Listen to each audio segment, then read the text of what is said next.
من شرور أنفسنا ومن سيئات أعمالنا من يهده الله فلا مضل له ومن يضلل فلا هادي له أشهد أن لا إله إلا الله وحده لا شريك له وأشهد أن محمدا عبده ورسوله قال الله تعالى في القرآن الكريم بعد أعوذ بالله من الشيطان الرجيم يا أيها الذين آمنوا اتقوا الله حق تقاته ولا تموتن إلا وأنتم مسلمون وقال أيضا جل جلاله يا أيها الناس اتقوا ربكم الذي خلقكم من نفس واحدة وخلق منها زوجها وبث منهما رجالا كثيرا ونساء واتقوا الله الذي تساءلون به والأرحام إن الله كان عليكم رقيبا وقال أيضا جل جلاله يا أيها الذين آمنوا اتقوا الله وقولوا قولا سديدا يصلح لكم أعمالكم ويغفر لكم ذنوبكم ومن يطع الله ورسوله فقد فاز فوزا عظيما أما بعد matenda amalungi amajjuvu gatendebwa n'oweekitiibwa Allah jalla jalaaluhu. Allah wafuwa ekisa tabaraka wa taala yasinzibwa awataliiwo ekitonde kyonna kiteekeddwa kubeera nga kisinzibwa. Yateekeddwa Allah okuba nga yeesigamirwako ensonga zonna awataliiwo ekitonde kyonna kiteekeddwa kubeera nga kyesigamirwako nsonga za kitonde kinnaakyo. Abooluganda abalungi mbakubiriza nga nange sejjeemu okutya Allah ow'ekisa jalla jalaaluhu mu mbeera zaffe zonna.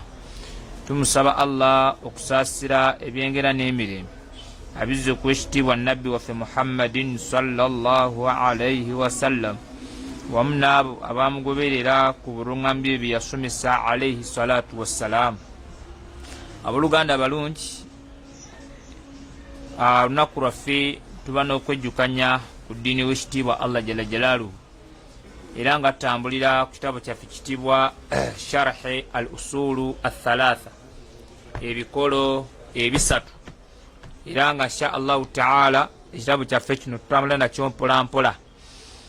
Twalaba ebintu mukadde waffe Sheikh byagamba nti byekakata ku buli muntu okubeera nga abitegeera era nga abimanya. Ne tubinyonyola lutu yaffe yaggwa biidhinillah. Era mu by'omwalimu al-ilimu omuntu ateekeddwa okumanya, ateekeddwa okuyiga, ateekeddwa okubaawo ng'amanyi. Ne tulaba nti mu ilimu Sheikh yali ategeeza wa huwa ma'rifatullah, ye mudde okubeera nga ategeera Allah tabaraka wa taala. Abooluganda abalungi, okutegeera Allah ku buli mwanadamu kyatteeka ategere Allah we. Olw'ensonga wanaaba amutegedde asobola okumusinza ng'ali omu. Bw'anaaba tategedde Allah tabaraka wa taala abanga emikisa gy'okgenda mu ssabu, emikisa gy'okusamira, abanga omuntu oyo aba alina mingi nnyo olw'ensonga omutonzi we tamutegedde tabaraka wa taala. Era mukadde Sheikh yatunyonyola bulungi wano n'agamba nti omwana Adamu ateekeddwa okumanya Allah we tabaraka wa taala binnadhari fil ayati shar'iyya, ng'atunulako mu aya ezirimu amateeka ga Allah asobola okweyongera okutegeera Allah we. Singa atunulako mu Qur'an n'asoma ku ayati ezirimu amateeka g'owekitiibwa Allah tabaraka wa taala, mwannattu ajja kweyongera imaani n'okutegeera Allah tabaraka wa taala. Naga nti wa sunnati rasulihi sallallahu alayhi wasallam, omwana Adamu waba kitonde ekiri ku nsi okutegeera nti Allah waffe jalla jalaaluhu yatonda mu ttaka. W'otunula ku aya eyo nawe noweetunuulira okwogerako, okutambulako, wallahi emirimu gy'okola okuzunga kw'ozunga mudde eno ddeeri, wallahi n'abaana b'ozadde n'omukyala gw'owasiza, w'otunuulira ayo nga Allah agamba nti kumu kubonera oba obulaga nti waali kwe kubeera nga mweke nnyini an khalaqakum min turabi, kwe kubanga Allah yabatonda mu ttaka. Subhanallah. Naga thumma idha antum basharu tantashirun, bwakeera ku makyanga ebitonde biyitiridde mu dduniya nga bisaasaanye buli mpuyi yonna. Ekyo nno kitegeeza nti akabonero ako kakulu, era singa omuddu akawa akadde n'akafumiitirizaako n'amanya nti bannange okutondebwa kw'omuntu mu ttaka kitegeeza Allah waffe tabaraka wa taala gyali, era byonna bye tukola abiraba era agenda kubeera nga bitusasulamu. N'agamba mu aya endala nti wa min ayati, n'embonero bwa Allah obulaga nti waali an khalaqa lakum min anfusikum azwajan litaskunu ilaiha, kubeera nga Allah mumwe bennyini yabatondamu abakyala, naye nga abakyala abo Allah yabafuula nga kiwummuliro, litaskunu ilaiha, kiwummuza ky'abasajja. Basajja bawummulira eri bakyala baabwe, babeera nga bejjako stress zibabeera bafunye ku mirimu ebifaananako bwe bityo. Naye kye twagadde mu ayati zino nti omwana Adamu wayongera ozitunulamu, wallahi ayongera okutegeera omulezi w'ensi eno Allah tabaraka wa taala. Era agamba nti lwatunula mu aya ezo izdada ilma, yeeyongera okumanya Allah we, izdada ilman bi khaliqihi wa ma'budihi, ayeeyongera okutegeera Allah we naani agwanidde okuba nga asinzibwa. Lwotunula mu ayati ezirimu amateeka ga Allah, ezirimu obubonero bwa Allah, izdada ilma bi khaliqihi wa ma'budihi, weeyongera okutegeera omutonzi wo kikyakwetaaza, era weeyongera okutegeera wallahi ani mu butuufu asaanira okuba nga asinzibwa. Yagamba Allah ow'ekisa wa fil ardi ayatun lilmuqinin, Allah agamba nti ne mu nsi mulimu obubonero eri abo abakkiriza. Wa fil ardi ayatun lilmuqinin, mu nsi muno Allah agamba nti oba ogitunulidde bwoti mulimu obubonero eri abo abakkiriza. Ensozi, okubeerawo kw'ensozi ezo, okuyimirira kwazo, abange tewaliiwo department eri mu gavumenti eddukanyaza ensozi. Allah agamba nti wa fil ardi, ne mu nsi muno ayatu, mulimu obubonero bwa Allah tabaraka wa taala, nga singa oba okatunuddeko bwoti weeyongera okutegeera omulezi w'ensi eno, noweeyongera okutegeera nti lubaale teyandisinziddwa, emmindi teyandifuuyiddwa, abantu tebandigenze mu masabo, abantu tebandigulumiza nnyo bya buwangwa na nnono ku busiraamu, kubanga ensi yokka yandibadde ebamalira ku ebyo Allah bye yateekamu. N'otunuulira ennyanja ezo tezikalirangako, bukyanga Allah atonda nsi eno wallahi tezikalirangako. Ani ayiwamu amazzi ago? Abaffe gavaawa awatakalira. Kabonero akalaga nti Allah waffe gyali, Allah waffe tabaraka wa taala ayagala kumusinza ng'ali yekka. Kati Allah kyaga nti wa fil ardi, ne mu nsi muno ayatu, mulimu obubonero lilmuqinin, naye eri abo abakkiriza Allah n'omubaka Muhammadi sallallahu alaihi wasallam. Kitegeeza nti waliyo abantu ababula obubonero naye nga wallahi emitima gyabwe Allah akyagigalidde eri okutegeera amazima. Omuntu n'atunuulira amazzi, ng'amazzi gano gookya, gano ganyooga, naye ng'ate gayisiŋŋanya, nga tegasobola kwetabika gano gatabula gannabwago. Omuntu n'atunuulira emitonde bya Allah bye yatonda, n'atafunamu kyakuyiga. Omuntu n'atunuulira ensi ya Allah tabaraka wa taala nga museetwe, n'osanga wala nga nsozi, ani yagenda agiteekateeka bw'atyo? Mulimu ebikula by'ebintu nga Allah engeri gyabitondamu nga byewuunyisa. Kati wa fil ardi ayatu, mu nsi mulimu obubonero bwa Allah. Kyatugamba Allah nti mutambuleeko mu nsi, mulabe ngeri Allah tabaraka wa taala we yatondamu ebintu, mulabe ebyewuunyisa ebiri mu duniya muno. Kiyinza okuviirako okubeera ng'omwana Adamu akeera ku makya n'ajja irizi mu kiwato kye, n'ava mu kusamira ng'amaze okulaba obubonero buli mu duniya muno, oba oliawo Allah n'ayisiriza okwo, mwana Adamu n'ava mu bushiriku n'adda ku tawhidi. Sheikh agamba, atongedde aya ey'okubiri, Allah agamba wa fi anfusikum afala tubsirun. Allah agamba nti nammwe kennyini abantu muliko obubonero bwa Allah, afala tubsirun, mwe temwennyini temusobola kweraba. Ffe abantu ffe tuliko obubonero bwa Allah obulaga nti wallahi emabega waabyo teriyo abiddukanya atali Allah. Okulaba kwe tulaba, ani ali emabega w'okulaba kwa tabaraka wa taala? Bannanga amalusu, omuntu afujja amalusu, sanga omukyala ng'afunye olubuto abamu ng'asobola okuwandula olunaku, wallahi naawe n'akutama nogaba nnange ng'awandula ebbaketi sobola n'okujjula n'akayoka n'akaomo n'akayiwayo n'ayongeramu, naye nga lwaki? N'owebuuzaaga amalusu gy'agajja? Abaffe tewakalira, nga takikoze lwa kwagala wabula olw'embeera Allah tabaraka wa taala gyatuusizza kati wa fi anfusikum afala tubsirun. Nammwe kennyini omuntu akeera ku makya n'alya fakedo n'alya emiyembe n'alya akatogo n'alya piraawo n'alya paani n'alya omusumbuusa n'alya ekikajjo byonna mu lunaku lumu olugenda emmanju wakomyawo fakedo adduka emisinde. Lwaki? Kubanga ekyo si kyateekeddwa okufulumya. Allah tabaraka wa taala agulooza munda eyo sisitimu ki gye yateekayo. Allah waffe ow'ekisa gye yateekayo ekola ku puroguramu eyo etereza ebyokulya ebyo ne bifuuka kiri eri kyofulumiza. Oza kyuma ki gavumenti kye yateekayo eyo. Wafi anfusikum afala tubsirun.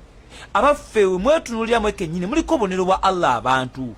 Omuntu okeera ku makya n'onywa obuugi n'onywa amata n'onywa obusera n'onywa amazzi n'onywa obutunda olugenda emmanju ofulumya ate byanjawulo ku bye wanywedde. Ani akola ku puroguramu eyo? Kabonero akalaga nti Allah waffe tabaraka wa taala gyali era ayagala kusinzibwa ng'ali yekka. Lubaala asobola okukuba ebyokulya ne bifuuka ebyofulumiza. Osobola okunywa obuugi obutunda busera n'ebisigadde emindi gy'ofuwa n'ekyusa n'ofulumya omusulo gw'ofulumya. Wafi anfusikum afala tubsirun. Allah ga kummwe mwennyini mwenga abantu muliko obubonero bwa Allah tabaraka wa taala. Okutambula kuno kwotambula golooza kya bulijjo. Ffe ng'abantu tuliko obubonero bwa Allah bungi. Okwogera obwogezi, okwogera ani ali emabega wa kino? Okwogera obwogezi n'ofulumya ekigambo ky'oyagadde ofulumya. Allah kyakuwaddeko obusobozi toga nti ŋŋamba kino ate olako n'oleta ekirala nti nze mbadde ŋŋamba. Subhanallah, eddoboozi eri ani alinako obuyinza? Kabonero akalaga nti si ggwe weetonda. Omutonzi n'agamba nti kaakati sinza nze olweyo bye nakuteekako nze gwe olina okusinza. Ibudu rabbakum, musinze omulezi wammwe alladhi khalaqakum, kubanga yabatonda ye mugabirizi wammwe Allah tabaraka wa taala. Kitegeeza nti omwana Adamu ateekeddwa okumanya nti mu nsi mulimu obubonero bw'alina otunuulira ayongere okutegeera omutonzi we, naye kennyini alina okubaako ne kye yeetunuulira ayongere okutegeera omulezi we Allah tabaraka wa taala. Tayib, Sheikh agamba ma'rifatullah, okutegeera Allah tabaraka wa taala. Kaifa ya'rifu al-abdu rabba, omuddu ayinza atya okutegeera Allah we? Muganda wange omusiraamu, Allah wange oyinza otya okumutegeera? Kiki oyinza omutegeererako? Agamba nti ya'rifuhu bi ayatihi wa makhluqatihi. Allah waffe tumutegeerera bi ayatihi, ku bubonero bwe obuli mu nsi. Allah alinawo obubonero obuli mu nsi nga tusobola okumutegeerera okwo nti kino tekisobola kubaawo lwakyo oba lwa muntu yenna, wabula kiriwo ku lwa buyinza bwa Allah. Kati oyo gw'ogambye oyo gw'olina okusinza. Agamba nti wa makhuluqatihi, waliwo ebitonde bya Allah ebiri mu nsi muno nga tuba tubitunuulidde. Abaffe tweyongerera ddala okutegeera omutonzi w'ensi eno nti gyali era ayagala kumusinza ng'ali omu. Famin ayatihi, kumu kubonero bwa Allah tabaraka wa taala obulaga nti Allah waffe waali gyali tabaraka wa taala. Agamba nti allayru, mulimu obudde obw'ekiro, wannahar, mulimu obudde obw'emisana. Obwo nno wootunuulira okukyukakyuka kw'emisana n'ekiro, kabonero akalaga nti Allah waffe gyali. Era kabonero akakusikaasika muli ne kakusendasenda. Okukyukakyuka kw'obudde buno ne buziba ne bukya tekisobola kusigaza ku busamize okuggyako nga Allah akyakumye buluŋŋamu. Kubanga teri lubaale ayinza kkeera ku makya wallahi n'abeera ng'azibya obudde. Teriiyo musamize ayinza kkeera ku makya n'abeera ng'obudde buno abulinako kontro y'okuziba kwabwo. Teriiyo muntu yenna mufuuyi wa mmindi ayinza kkeera ku makya n'atukakasa nti asobola ofuuwa emmindi obudde ne buziba. Teri musibi wa iriza ayinza tukakasa nti irize no kengisibye obudde tebugenda kukya. tewaliyo muntu yenna asinza muti kagubeera ogwa nakayima, tewali muntu yenna ayinza kusamira mu nsamira ze basamiramu nga basamira budde butaziba. Kati mbonero bwa Allah tabaraka wa taala bwe twandibadde tutunuule tumanya nti Allah waffe wa gyali bwe budde obw'ekiro n'emisana, n'okukyukakyuka kwabwo kano kino ne kivaawo kino ne kiddawo, kino kisikira kinnawaakyo, ani ali emabega wa control? Obonero obutunuulira gwe kati obudde buno obw'emisana mulimu magezi g'ofuna ki? Ani aleese n'embeera y'obudde buno okubanga bwa misana? Ate abange obudde bunaaba buzibye, ani akinako obwo obuyinza? Ye abange singa Allah waffe aba asazeewo nti obudde buno akamu kabonero ke agenda kalekawo paka ku kiyama ng'akaluwa nti obudde kati bwa misana teri budde kuziba. Ani mubasamize, ani bannamasabu, bannalubaala abakyasamira, abakyala abakyafuwa emmindi n'abasajja, abakyateresa obulira bw'abaana, abakyamala abalongo, abalina abalongo wansi w'ebitanda mu bigali gye babateeka? Muyinza okutuwa ekisuubizo nti singa Allah tabaraka wa taala alekawo akamu ku bubonero buno ng'obudde tebugenda kuziba paka ku kiyama, mukakasa abalongo abo bwe mwazina be mwamala ne muteeka wansi w'ekitanda, mwabakyaya by'ennyimbe, mukakasa bye musinza ebitali Allah bisobola okukizibya oba obudde nga Allah asazeewo nti tebuziba? Yeno Allah mu Qur'ani suratul Qasas yakireeta Allah mu suratul Qasas aya y'ensanvu yagamba Allah qul araaitum, Muhammadi bagambe mulaba mutya in ja'ala Allahu alaykumul layla sarmadan ila yawmil qiyamah. Muhammadi babuuze timulaba mutya, araaitum mumbulire mulaba mutya in ja'ala Allahu alaykumul layla sarmadan ila yawmil qiyamah, singa Allah asalawo n'afuula obudde obw'ekiro sarmadan nga bwalubeerera ila yawmil qiyamah paka ku lunaku lw'enkomerero, nga Allah asazeewo nti kati obudde bwa kiro teri budde kukya, kiro kyokka night paka ku kiyama, paka ku lunaku lw'okusasulibwako amabanja, paka ku lunaku lw'enkomerero. Singa Allah asalawo, buuza abashiriku abakyalemedde mu bushiriku, abakyalemedde mu mmindi, mu bibo by'abalongo, mu kusinza ebitali Allah, mu lubaale, mu kusinza emiti, mu kusinza ensozi, mu kusalira emisingi gy'ennyumba, mu kusalira ebusolya bw'ennyumba, mu kubeera nga basalira emmotoka empya, mu kusalira ebyuma by'omuwanji baguze empya bya kasooli. Babuuze araaitum mulaba mutya in ja'ala Allahu alaykumul layla sarmadan ila yawmil qiyamah, singa Allah waffe omutonzi w'ensi eno n'eggulu asalawo akamu ku bubonero bwe nti budde bwa kiro, akalekawo nga kiro kyokka paka ku lunaku lw'enkomerero. Muhammadi bambuulize man ilahun ghayru Allahi ya'tikum bidiyaa'i, man ilahun ani katonda ghayrullah atali Allah n'omutonzi ya'tikum bidiyaa'i ayinza okubaleetera ekitangaala obudde obw'emisana. Afala tasma'un, abange mmwe temuwulira? Subhanallah, eno challenge nene. Man ilahun ghayrullah, ani Allah omulala atali Allah omutonzi w'ensi eno n'eggulu ayinza okuvaayo mu bakatonda bammwe be musinza n'agamba nti nze obudde mbukeesezza, mmwe abalina abalongo be mwateeka wansi w'ekitanda, abakyasamira, abakyalina emmindi ze bafuuwa, abakyasibayirizi, abakyalina ebigali wansi w'ekitanda bye bakwatamu, abakyalina bye bakkiza mu bitali Allah. Allah agamba nti man ilahun ghayrullah, ani Allah omulala atali ono omutonzi ya'tikum bidiyaa'i ayinza okubaleetera ekitangaala, nga Allah agenda nti kati akabonero ke kano njagala kabeerewo paka ku kiyama nga teri budde kuziba, teri budde kukya. Afala tasma'un, abange temuwulira? Allah naleta aya endala wansi ndio tufunike nabo nobonero bokka kubanga kizo tumalira.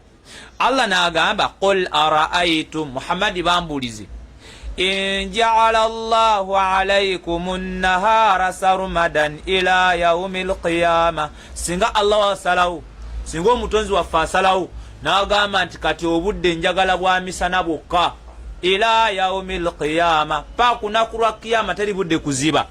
Allah abuuza man ilahun ghairullah, waliyo Allah omulala atali ono? Allah kyomulala atali Allah omutonzi ono ow'ensi n'eggulu. Yateekum bilailin taskununa fi, ayinza okubaleetera obudde obw'ekiro ne muwummuliramu. Afala tubisirun, abaffe mmwe temulaba? Kitegeeza nti eno aya oba ayati zino zikyalenjinga abagatta ku Allah, nti obanga obubonero bwa Allah kiro na misana obulaga nti waali atubuuzizza. Singa asalawo n'agamba nti kati budde bwa kiro bwokka teri budde kukya, waliyo omusamiza ayinza okujja n'ayimirira mu kukya kw'olunaku olwo? Singa Allah asalawo nti kati budde bwa misana gwokka teri budde kuziba, waliyo omusamize, waliyo munnalubaale, waliyo akyayabya olumbe asinze ebitali Allah eyatereka obulira afuuwa emminaga nti ngenda bafuuyira emmindi kutuusa nga obudde buzibye? Allah gati afala tubisirun, abaffe mwe temulaba? Afala tasmaun, abange temuwulira? Wa min rahmatihi, kati no n'ekiraga nti musaasizi, ekiraga okusaasira kwe Allah, ja'ala lakumul layla wan nahara litaskunu fihi, kwe kubaterawo obudde obw'ekiro n'obw'emisana, naye nga lwaki abubateereddewo? Litaskunu fihi, musobole okuwummuliramuko. Abebaka mu misana mwebake, abeka ekiro mwebake. Aga nti walitabitaghu min fadlihi, musobole n'okunoonya mu bigabwa bye. Amakulu abanoonya rizika abasinga tuginoonya misana, abawummula abasinga tuwummula budde bwa kiro. N'agamba Allah wala'allakum tashkurun, oba oliawo ne mufunamu okwebaza Allah okubaterawo obubonero bwe. Kiki twagadde mu bubonero obubiri, obudde obw'ekiro n'emisana? Nti abange weebuli kabonero, bubonero bunene obulaga okubaawo kw'omutonzi waffe oba okubayo kw'omutonzi waffe. Mutonzi waffe gyali kasola ku budde obw'ekiro n'emisana, kakasa nti waliyo omutonzi wa Allah tabaraka wa taala. Abooluganda balungi, mbakubiriza ebbanga lyonna okufaayo ennyo ku nzikiriza entuufu, naddala okutunuulira ku bubonero obuli mu nsi muno, tweyongere okutegeera omulenzi w'ensi eno Allah tabaraka wa taala. Eyo nno challenge egenda eri abashiriku n'abakyasinza ebitali Allah byonna tabaraka wa taala, nti temusobola kubaako ne kyemukola ku mayiro gw'ensi eno ng'omutonzi waffe Allah asazeewo ti kino kibeerewo. Ne mufuuwa emmindi, ne musibayirezi, ne musolooza byonna ebitali Allah ne mubiteekaawo, temusobola kubeera nga musinga Allah tabaraka wa taala. So tubakoola muve ku bye musinza ebitali Allah, mudde ku Allah wamwe tabaraka wa taala, kubanga mulina kuba basiraamu. Muteekwa kuba basiraamu, temwatondebwa kubeera mu busamize, temwatondebwa kubeera mu bushiriku, temwatondebwa kubeera nga mugatta ku Allah, kubanga ensibuko ya buli muntu yatondebwa mu siraamu ng'ali ku tawhidi. Kule ekigambo kya Nabi Muhammad sallallahu alaihi wasallam, Nabi yagamba nti kullu mawludu yuradu ala alfitra, buli mwana yenna azaalibwa mu nsi azaalibwa ali ku bubumbwa bwa busiraamu, azaalibwa ali ku tawhidi. Kitegeeza nti na buli musamize yenna waali, buli muwalimu yenna waali akyakuba ekitabo, buli mukyala yenna waali akyaluga, omusajja yenna waali akyazunga n'obuti bw'emikisa mu waleti, abakyaluga amalimiru, abaluga amamotoka, abaluga bizinesi, mwenna abaava ku kkuba ettuufu eryabatondebwako mwava ku mulamu ogw'abatonzesa, gwe guluwa gwa tawhidi, kwawula mulezi Allah tabaraka wa taala. Naye agamba nti fa abawaahu, bakadde be, yuhawadani bamufuula omuyudaayo, au yunasirani oba omukristaayo, au yumajisani oba basinza emiriro. Naye Nabbi teyagamba nti be bamusiramula, la, kubanga obusiraamu buno yazaalibwa ali ku bbo. Teza nti buli pasita yenna waali, faaza yenna waali, paapa yenna waali, omusamize yenna waali, buli mukristaayo mulokole mu Seventh Day, muteekwa kuba basiraamu, kubanga kyekyo ekyabatonderwamu, mwatondebwa kwa basiraamu. Yagamba Allah mu hadithi al-Qudsi basirabidde nti khalaqtu ibadi hunafaa kulluhum, ebitonde byange byonna nabitonda biri kunzikirizeemu yakunjawula. So si kunsinzizaako Yesu, so si kunsinza nga ate bagenda mu makyaki, so si kunsinza nga ate bagenda Bikira Maria, so si kunsinza ate nge basinze ebitalinze. Batondebwa abasiraamu nga balina kusinza Allah waabwomu tabaraka wa taala. Kyo kyembakuwulirako baganda bange abasiraamu mwenna, abekyeta abasiraamu ng'ate mukyasamira, muveeyo mudde ku nnono entuufu yabatondebwako yakwawula Allah tabaraka wa taala. Na bonna abatanaba kusiramuka mwatondebwa kusinza Allah, kubanga yabakowoola nti ya ayuha nnasu, abange mmwe abantu, ibudu rabbakum, musinze omulezi wammwe, n'atuwa ensonga nga ffenna etubuna, alladhi khalaqakum, kubanga yabatonda. Bwembanga mukasa nti mulinaye yabatonda omulala atali Allah omutonzi, musigale mu bye musinza, naye ku kiyama mujja kakasa nti yabatonda yo yali asanidde okubeera nga asinzibwa. So tujja kukoma biidhinillah nga tulabyeko obubonero bwa Allah bubiri bwokka obuli mu nsi muno, oba oliawo bw'otunuulira n'okakasa nti Allah waffe gyali era asanidde okuba nga asinzibwa yekka. Tulabyeko obudde obw'ekiro n'obudde obw'emisana. Era nitulaba nti omukaafu yenna oba omushiriku tasobola kuzibya budde nga Allah asizewo nti bubeere awo, era tasobola kubukeesa nga Allah asizewo nti bubeere wabwagadde. Saba Allah ow'ekisa atuwe enzikiriza entuufu, ataasa obushiriku n'obukafiiri, tumusinkane nga tuli mu abo abali kuzikiriza entuufu. Allahumma amin wa sallallahu ala sayyidina Muhammad.